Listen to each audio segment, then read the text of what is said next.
જંગલો એ પૃથ્વીના લીલા ફેફસા છે. તે કુદરતનું જળ શુદ્ધિકરણ તંત્ર છે. ઊંચાઈવાળા વિસ્તાર પરથી જંગલનો મોટા ભાગનો વિસ્તાર જોઈ શકાય છે. ત્યાંથી જમીન દેખાતી નથી, કારણ કે વિવિધ વૃક્ષોના મથાળા દ્વારા ભૂમિ પર લીલી ચાદર પથરાયેલ હોય તેવું દેખાય છે. જંગલોનું વાતાવરણ શાંત હોય છે, તેમજ હવા શુદ્ધ હોય છે. જંગલ ઘણી વનસ્પતિઓ અને પ્રાણીઓને રહેઠાણ પૂરું પાડે છે, જેમ કે રીંછ, જંગલી બળદ, શિયાળ, સાપ, હાથી વગેરે જેવા પ્રાણીઓ જંગલના ઊંડાણવાળા વિસ્તારમાં જોવા મળે છે. જંગલોમાં શિકારી પ્રાણીઓની હાજરી જોઈ વાંદરાઓ કૂદાકૂદ કરે છે, અને આ રીતે તે અન્ય પ્રાણીઓ અને પક્ષીઓને સાવધાન કરે છે. જંગલની જમીન ઉબડખાબડ અને ઘણી વનસ્પતિઓથી ઘેરાયેલ હોય છે. જંગલોમાં ગીચ વૃક્ષોને લીધે સૂર્યપ્રકાશ પણ આછો પાતળો પહોંચે છે. આથી તેમાં અંધારા જેવું લાગે છે. જંગલોમાં વિવિધ પ્રકારની વનસ્પતિઓ જેવી કે વૃક્ષો, ક્ષૃપ, જડીબુટ્ટીઓ, ઘાસ વગેરે જોવા મળે છે. જેમાં વૃક્ષો તરીકે સાગ, સાલ, સેમલ, સીસમ, લીમડો, અંજીર, ખેર, વાંસ, આમળા, ખાખરો વગેરે જોવા મળે છે. આ વૃક્ષો પર વેલાઓ અને લતાઓ પણ જોવા મળે છે. આ બધી જ વન્ય સંપત્તિ છે. તેમાંથી વિવિધ પ્રકારની વન્ય પેદાશો જેવી કે લાકડું, ગુંદર, તેલ, મસાલા, કાથો, ઘાસચારો, મધ વગેરે પ્રાપ્ત થાય છે.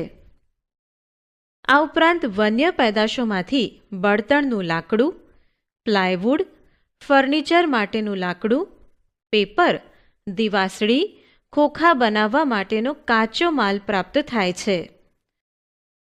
પ્રકાંડ ઉપરના ડાળીઓવાળા ભાગને વૃક્ષનો તાજ એટલે કે મુગટ કહે છે.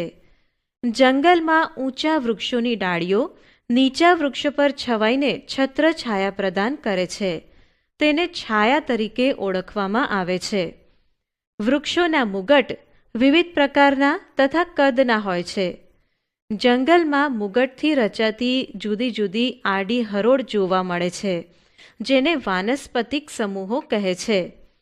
વિશાળ અને લાંબા વૃક્ષો સૌથી ઉપરનું, ક્ષૃપ તેના પછીનું, જ્યારે લાંબુ ઘાસ અને નાના છોડવાઓ સૌથી નીચેનું સ્તર બનાવે છે. વિવિધ પ્રકારની પર્યાવરણીય પરિસ્થિતિના આધારે દરેક જંગલમાં વૃક્ષો અને અન્ય વનસ્પતિના પ્રકારોમાં વિવિધતા રહેલ હોય છે. એ જ રીતે દરેક જંગલમાં પ્રાણીઓમાં પણ વિવિધતા જોવા મળે છે. જંગલનું તળિયું ઘેરા રંગનું, મૃત અને સડેલા પર્ણો, ફળો, બીજ, ડાળીઓ અને નાના છોડવાથી આવૃત હોય છે. બધા જ પ્રાણીઓ, પછી તે શાકાહારી હોય કે માંસાહારી, તેઓ ખોરાક માટે વનસ્પતિ પર આધારિત હોય છે. શાકાહારી સજીવો એટલે કે પ્રાણીઓ ઘણા ખરા બીજા સજીવો દ્વારા ખોરાક તરીકે ઉપયોગમાં લેવાય છે. ઉદાહરણ તરીકે કીટકો ઘાસ ખાય છે, દેડકો કીટકોને ખાય છે, સાપ દેડકાને ખાય છે. આમ આહાર શૃંખલા રચાય છે. જંગલોમાં આવી ઘણી બધી આહાર શૃંખલાઓ જોવા મળે છે. આ આહાર શૃંખલાઓ એકબીજા સાથે સંકળાયેલી હોય છે. જો એક આહાર શૃંખલામાં ખલેલ પડે તો તે અન્ય આહાર શૃંખલાને પણ અસર કરે છે. જંગલમાં પ્રાણીઓ મૃત્યુ પામે તો ગીધ, કાગડા, શિયાળ તેમજ અન્ય જીવજંતુઓનો ખોરાક બને છે. આ ઉપરાંત જંગલોની ભૂમિમાં વિવિધ પ્રકારના સૂક્ષ્મ જીવો અને અનેક નાના જીવજંતુઓ જેવા કે કીડીઓ, ઢાલી જીવડાઓ વગેરે જોવા મળે છે. આ સજીવો મૃત વનસ્પતિઓ અને પ્રાણીઓની પેશીઓ પર નભે છે અને તેમને ઘેરા કાળા રંગના સેન્દ્રિય પદાર્થમાં ફેરવે છે. તેમને વિઘટકો કહે છે. આ સેન્દ્રિય પદાર્થો પોષક તત્વો ધરાવે છે.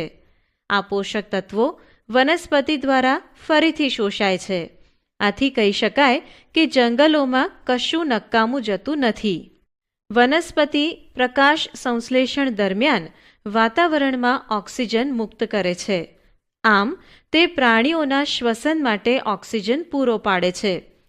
જંગલો વાતાવરણમાં ઓક્સિજન અને કાર્બન ડાયોક્સાઇડનું સંતુલન જાળવે છે. આથી જંગલો પૃથ્વીના ફેફસા કહેવાય છે. જંગલો વરસાદ લાવવામાં મદદ કરે છે. વૃક્ષો મૂળ દ્વારા જમીનમાંથી પાણી લે છે અને તેને બાષ્પોત્સર્જન ક્રિયા દ્વારા હવામાં બાષ્પ સ્વરૂપે મુક્ત કરે છે. આમ પૃથ્વી પર જલચક્ર સતત ચાલ્યા કરે છે. ઘણા લોકો મહદઅંશે જંગલો પર નિર્ભર છે. જંગલો તેમને ખોરાક, રહેઠાણ, પાણી અને દવાઓ પૂરી પાડે છે. આ લોકો ઘણી જડીબુટ્ટીઓનું પરંપરાગત જ્ઞાન ધરાવે છે. જંગલનો સૌથી ઉપરનો વિસ્તાર છત્રછાયા વરસાદની ઝડપને રોકે છે. આથી જમીનનું ધોવાણ ખૂબ ઓછું થાય છે. જંગલો વરસાદી પાણીના કુદરતી શોષકો તરીકે કાર્ય કરે છે. આથી પાણી જમીનમાં ઉતરે છે અને તેઓ સમગ્ર વર્ષ દરમિયાન જમીનમાં જળ સપાટી જાળવી રાખવામાં મદદ કરે છે. જંગલોમાં જમીન પર પડેલા પાંદડા અને મૃત અવશેષો પાણીના પ્રવાહને રોકે છે. પરિણામે પાણીના પ્રવાહનું નિયંત્રણ થાય છે. આમ બધો જ વરસાદ વહી જતો નથી અને પૂરની સ્થિતિ ઊભી થતી નથી. આમ જંગલો પૂરને અટકાવવાનું કાર્ય કરે છે. આ ઉપરાંત આજુબાજુના હાઈવેનો અવાજ શોષી લઈ અવાજનું પ્રદૂષણ અટકાવે છે. રોડ, બહુમાળી મકાનોના બાંધકામ, ઔદ્યોગિક વિકાસ તેમજ લાકડાની માંગના કારણે જંગલો નષ્ટ પામે છે. વધુ પડતા પ્રાણીઓના ચારાને લીધે વૃક્ષોને કાપી નાખવામાં આવે છે.